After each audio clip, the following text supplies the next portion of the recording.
ஒரு அழகிய குளத்தின் அருகில் 2 தவளைகள் வசித்து வந்தன.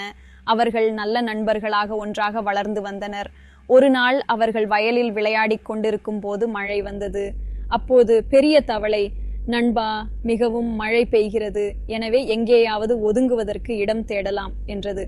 அடுத்த தவளை அதற்கு சம்மதித்தது. மழையில் இருந்து ஒதுங்க அவர்கள் இருவரும் பக்கத்தில் இருந்த ஒரு வீட்டில் நுழைந்தன.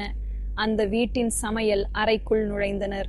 புது இடம் மிகவும் குழப்பமாக இருந்ததால் 2 தவளைகளும் அங்கேயும் இங்கேயும் குதித்துக் கொண்டிருந்தன. திடீரென்று நிலை தடுமாறி நிறைய பால் இருந்த பெரிய பாத்திரத்திற்குள் 2 தவளைகளும் விழுந்தன. எவ்வளவோ முயற்சி செய்தும் அவர்களால் அந்த பாத்திரத்திலிருந்து வெளியே வர முடியவில்லை.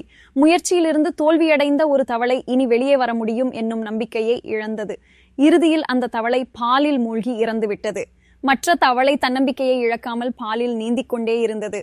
பாலில் விடாமல் குதித்துக் கொண்டிருந்ததால் கடைந்த மோரில் வருவது போல பாலில் இருந்து மேலே வெண்ணெய் வந்தது. அதிசயப்பட்ட தவளை மீண்டும் முயற்சியை தொடர்ந்தது. அதனால் கடினமான வெண்ணெய் மேலே வந்தது. தவளை பாத்திரத்தில் இருந்து வெளியே குதித்து பாதுகாப்பான இடம் தேடியது. நீதி, முயற்சி திருவினையாக்கும்.